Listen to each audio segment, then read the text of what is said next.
Hi friends, ಹೇಗಿದ್ದೀರಾ ಎಲ್ಲರೂ? Friends ಎಲ್ಲರೂ ಚೆನ್ನಾಗಿದ್ದೀರಾ ಅಂತ ನಾನು ಭಾವಿಸ್ತೀನಿ. ನಾನು ಕೂಡ ಚೆನ್ನಾಗಿದ್ದೀನಿ ಫ್ರೆಂಡ್ಸ್. ಇವತ್ತು ಸಂಜೆಗೆ ನಾನು ಟೀ ಕಾಫಿ ಜೊತೆ ಒಂದು ಸ್ನ್ಯಾಕ್ಸ್ನ ಮಾಡ್ತಾ ಇದ್ದೀನಿ. ಆ ಸ್ನ್ಯಾಕ್ಸ್ ಯಾವುದಂತ ಮಾಡಿ ತೋರಿಸ್ತೀನಿ. ಅದಕ್ಕಿಂತ ಮುಂಚೆ ನೀವು ನನ್ನ ಚಾನಲ್ಗೆ ಸಬ್ಸ್ಕ್ರೈಬ್ ಮಾಡಿಲ್ಲ ಅಂದರೆ ಲೈಕ್ ಮಾಡಿ, ಶೇರ್ ಮಾಡಿ ಆ್ಯಂಡ್ ಸಬ್ಸ್ಕ್ರೈಬ್ ಮಾಡೋದನ್ನು ಮಾತ್ರ ನೀವು ಮರಿಬೇಡಿ ಫ್ರೆಂಡ್ಸು.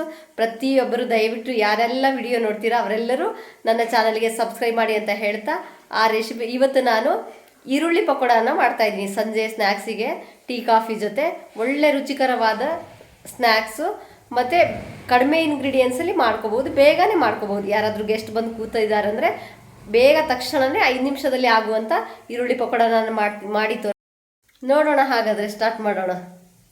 ಸಿಕ್ಕಲ್ಲೇ ಒಂದು ಬೌಲ್ನ ತಗೊಂಡಿದ್ದೀನಿ. ನಾನು ಇದಕ್ಕೆ 3 ಈರುಳ್ಳಿನ ಉದ್ದುದ್ದಾಗಿ ಕಟ್ ಮಾಡಿ ಇಟ್ಕೊಂಡಿದ್ದೀನಿ. ಅದನ್ನು ಹಾಕ್ಕೊಳ್ತೀನಿ. ಇದಕ್ಕೆ 2 ಹಸಿಮೆಣಸಿನ್ಕಾಯಿನ ಹಾಕ್ಕೊಳ್ತೀನಿ. ಮತ್ತು ಸ್ವಲ್ಪ ಕರಿಬೇವು ಸೊಪ್ಪನ್ನ ಹಾಕ್ಕೊಳ್ತೀನಿ. ಮತ್ತು ಇದಕ್ಕೆ ಕೊತ್ತಂಬರಿ ಸೊಪ್ಪನ್ನ ಹಾಕ್ಕೊಳ್ತಾ ಇದ್ದೀನಿ. ಸ್ವಲ್ಪ ಖಾರದ ಪುಡಿನ ಹಾಕ್ಕೊಳ್ತಾ ಇದ್ದೀನಿ, 1 ಟೀ ಸ್ಪೂನಷ್ಟು. ರುಚಿಗೆ ತಕ್ಕನಷ್ಟು ಉಪ್ಪನ್ನ ಹಾಕ್ಕೊಳ್ತಾ ಇದ್ದೀನಿ. ಅದಕ್ಕೆ 1 ಬೌಲ್ನಷ್ಟು ನಾನು ಕಡಲೆ ಹಿಟ್ಟನ್ನು ಹಾಕ್ಕೊಳ್ತಾ ಇದ್ದೀನಿ. ಹಸಿ ಕಡಲೆ ಹಿಟ್ಟು ಇರುತ್ತಲ್ಲ, ಅದನ್ನು ಹಾಕ್ಕೊಳ್ತಾ ಇದ್ದೀನಿ. ಇದನ್ನು ಮಿಕ್ಸ್ ಮಾಡ್ಕೊಳ್ತೀನಿ ನಾನು.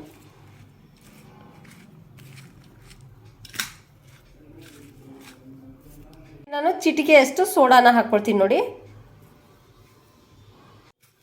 ಮಿಕ್ಸ್ ಮಾಡ್ಕೊಳ್ತೀನಿ. ಸ್ವಲ್ಪ ನೀರು ಹಾಕ್ಕೊಳ್ಳೋಣ. ಇದಕ್ಕೆ ನೀರು ನೋಡಿ ಹಾಕ್ಕೊಳ್ಳಿ.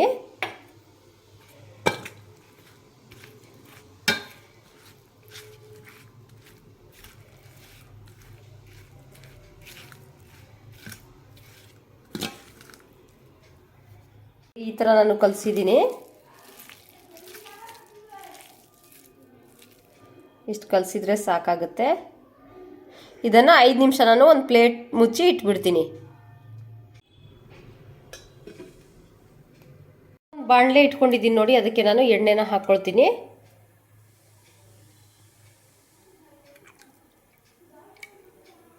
ಬಿಸಿ ಆಗಲಿ. ಆಗಿದೆ, ಇದನ್ನು ಓಪನ್ ಮಾಡ್ಕೊಳ್ಳೋಣ. ನೋಡಿ, ಬಿಸಿ ಆಗಿದೆ. ಇದಕ್ಕೆ ಈರುಳ್ಳಿ ಪಕೋಡನ ಬಿಟ್ಕೊಳ್ಳೋಣ. ಇಷ್ಟಿಷ್ಟೇ, ಸ್ವಲ್ಪ ಬಿಟ್ಕೊಳ್ಳೋಣ.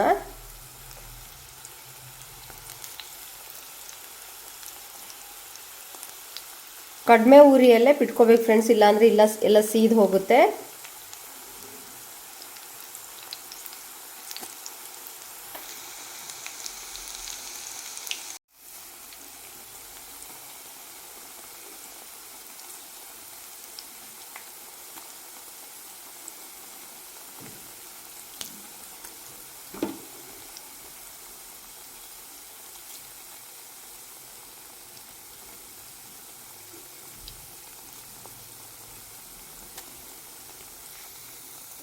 ತಕ್ಷಣ ತಿರುವಿ ಹಾಕಬಾರ್ದು. ಒಂದು 5 ನಿಮಿಷ ಆದ ನಂತರದಲ್ಲಿ ಇದನ್ನು ಒಂದೊಂದೇ ತಿರುವಿ ಹಾಕಬೇಕು. 5 ನಿಮಿಷ ಆಗಲಿ. ಇದು ಒಂದೊಂದೇ ತಿರುವಿ ಹಾಕ್ಕೊಳ್ಳೋಣ.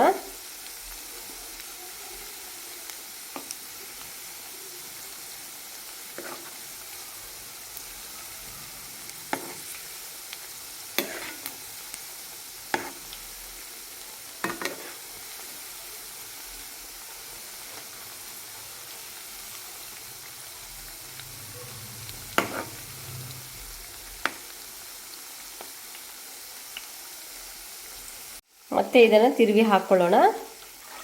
ಆದಷ್ಟು ಇದನ್ನು ಕಡಿಮೆ ಉರಿಯಲ್ಲೇ ಮಾಡಬೇಕು ಫ್ರೆಂಡ್ಸ್ ನಾವು. ಇಲ್ಲಾಂದರೆ ಜಾಸ್ತಿ ಉರಿ ಇಟ್ಟರೆ ಮೇಲ್ಮೇಲೆ ಆಗಿರುತ್ತೆ, ಬ್ರೌನ್ ಕಲರ್ ಕಾಣುತ್ತೆ, ಬಟ್ ಒಳಗಡೆ ಮಾತ್ರ ಹಸಿ ಹಾಗೆ ಇರುತ್ತೆ. ಅದಕ್ಕೋಸ್ಕರ ಕಡಿಮೆ ಉರಿಯಲ್ಲೇ ಇದನ್ನು ಬ್ರೌನ್ ಕಲರ್ ಬರೋವರೆಗೂ ಫ್ರೈ ಮಾಡ್ಕೊ. ಕಲರ್ ಬರಬೇಕಿದು. ಇದೆಲ್ಲ ಆಗಿದೆ. ಇದು ನಾನು ತೆಗೆದಿಟ್ಕೊಳ್ತೀನಿ. ಈ ಥರ ಆಗಬೇಕಿದು ನೋಡಿ. ಈಗ ನಾನು ಇದನ್ನು ತೆಗೆದಿಟ್ಕೊಳ್ತೀನಿ.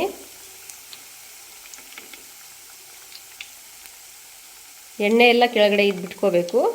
ಆನಂತರದಲ್ಲಿ ನಾವು ತೆಗಿಬೇಕು. ಈ ಕಡೆ ಒಂದು ಪ್ಲೇಟ್ ಇಟ್ಟಿದ್ದೀನಿ, ಅದಕ್ಕೆ ನಾನು ಹಾಕ್ಕೊಳ್ತೀನಿ ನೋಡಿ. ಉಳಿದಿರುವಂಥ ಪಕೋಡನ ತೆಗೆದಿಟ್ಕೊಳ್ಳೋಣ.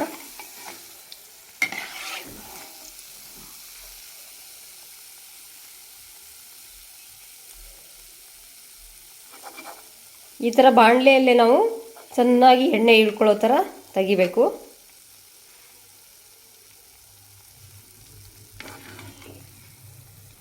ನೋಡಿ ಫ್ರೆಂಡ್ಸ್, ಮತ್ತು ಉಳಿದಿರುವಂಥ ಈರುಳ್ಳಿಗಳನ್ನು ಹಾಕ್ಕೊಳ್ಳೋಣ, ಪಕೋಡ ಹಾಕ್ಕೊಳ್ಳೋಣ ಎಣ್ಣೆಯಲ್ಲಿ.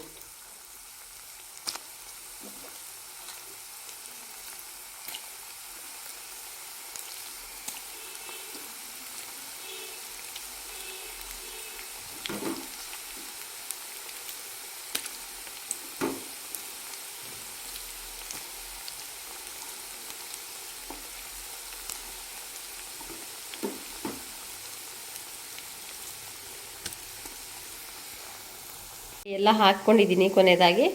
ಇದು ಒಂದು 5 ನಿಮಿಷ ಆಗಲಿ. ಆ ನಂತರದಲ್ಲಿ ನಾನು ಒಂದೊಂದೇ ತಿರುವಿ ಹಾಕ್ಕೊಳ್ತೀನಿ. ಸ್ವಲ್ಪನೂ ಎಣ್ಣೆ ಅಂಶ ಇಲ್ಲ. ಆ ರೀತಿಯಾಗಿ ನಾನು ಯಾವ ಟಿಶ್ಯೂನೂ ಹಾಕಿಲ್ಲ, ಏನೂ ಹಾಕಿಲ್ಲ. ಸ್ವಲ್ಪನೂ ಎಣ್ಣೆ ಇಲ್ಲ ನೋಡಿ, ನೀವೇ ನೋಡ್ತಾ ಇದ್ದೀರಾ. ಫುಲ್ಲು ಡ್ರೈ ಆಗಿದೆ. ಇದನ್ನು ತಿರುವಿ ಹಾಕ್ಕೊಳ್ತೀನಿ.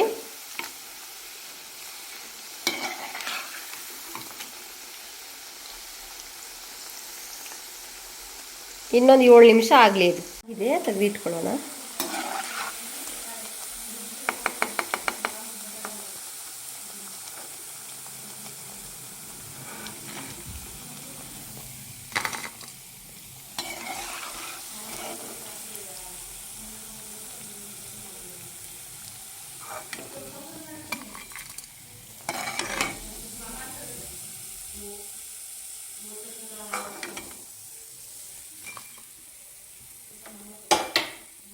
ನೋಡಿ ಫ್ರೆಂಡ್ಸ್, ಆಗಿದೆ. ಯಾವ ರೀತಿ ನಾನು ಈರುಳ್ಳಿ ಪಕೋಡನ ಸುಲಭವಾಗಿ ಮಾಡಿದ್ದೀನಿ ಅಂತ ನೀವು ಒಮ್ಮೆ ಟ್ರೈ ಮಾಡಿ ಫ್ರೆಂಡ್ಸು. ತುಂಬ ಸುಲಭವಾಗಿ ಮಾಡ್ಕೋಬಹುದು. ಚೆನ್ನಾಗಿ ಬಂದಿದೆ ನೋಡಿ. ನೋಡಿ